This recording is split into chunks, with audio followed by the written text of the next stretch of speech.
Бәріне сәлем. Бүгін Excel курстарын оқи бастаймыз. Бірінші сабақ бізде Excel'дің базовый понятиялары, базалық түсініктер, қандай түсініктер бар, сондай сұрақтарды бүгін қарастырамыз. Біріншіден, Excel'дің версиясын тексеріп алу керек. Осы сабақты оқу үшін. Оны файлды басамыз. Осы, значит,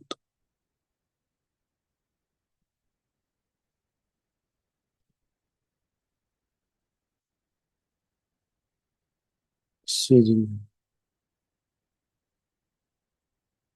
Так, вот, четный запись ішінде тұрады. Бұл информация осы жерде жазылып тұр. Офистің қандай версиясы екені.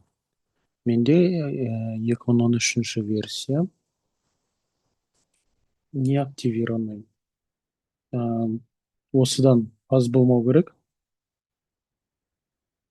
версияларымыз. Жаңа болған сайын ол жақсы болады. Жақсы деп саналады.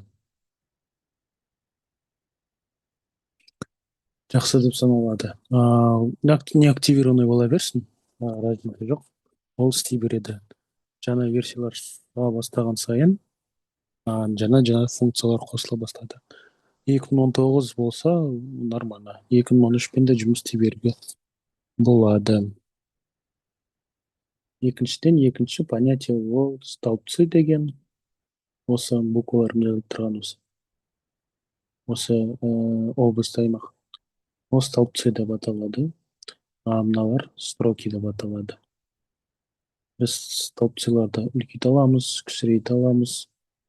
Егер оң жағын бассақ, ширина деген болады. Оған өзіміздің размерімізді жаза аламыз. Мысалы, мынандай керек па? 250 или 25. Осындай нәрсе бар. Және де строканы тоже солай істей аламыз. Высота кіріп, 30-ды көрейік. 30-ды үлкейеді. Осындай нәрселер бар. Морской бой деп аталады. Столбецтер буквамен, строкалар цифрамен тұрады. Бірақ та кейбір кезде қазір мен көрсетейін. Кейбір кезінде осындай файлдар түсіп қалуы мүмкін. Онымен жұмыс істеу кішкене күрделі болады. Өйткені мында формула жазсақ, формуланың ячейкасына жазылып тұр R1, C2, R1, C2. Но былай түсінікті болса да, формула жазған кезде кішкене қиындау болуы мүмкін. Сондықтан да біз оны қайтадан әріптерге аудару керек. Оны аудару үшін файл, параметры, формула и мында стиль ссылок R1, C1-ді. Галочканы алып тастаймыз да, окейді басамыз. Сонда бәрі орнына келеді. Өзінің әрбір ячейканың өзінің адресі болады. Мысалы, A1, B1, C1. И мында осылай жазуға болады. А ячейка керек, соны таңдауға болады. Так, енді ячейкалар туралы айтып кетсек, ячейкаға кез келген нәрселер жазуға болады. Текст, сандар и қазір символдар жазуға болады. И Word-дағы инструменттер бар. Выравнивать етуге болады. Осылай қозғауға болады. Үстіне, астына. И мында не бар? Текстің направлениесін өзгертуге болады осылай.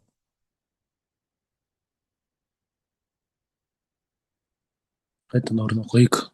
Осылай өзгертуге болады. Егер де ұзын текст болса, очень длинный текст.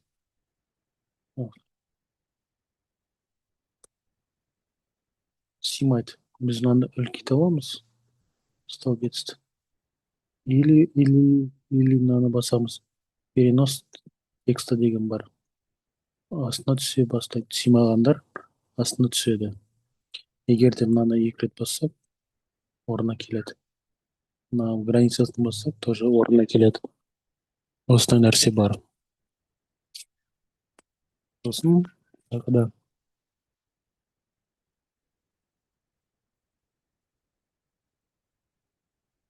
келесі тақырып формат по образцу деген бар.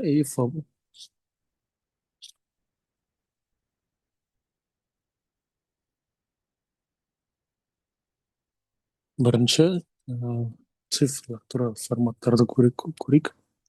Мысалы мынандай цифр бар бізде. Давайте осылай болсын. 123-те 123 деген форматта цифр. 123-те 123 бөлшек ретінде.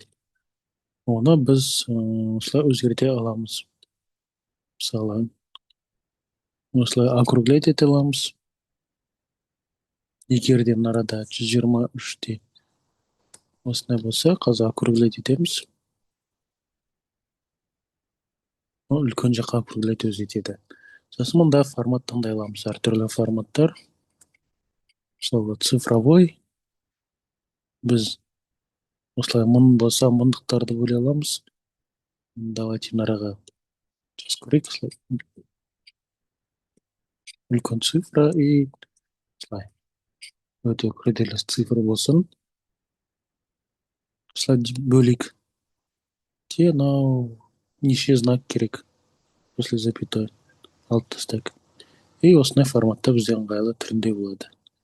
Сосын да оны можно денежный форматпен, мұнда әртүрлі валюталар бар. Вот казахский тенге бар.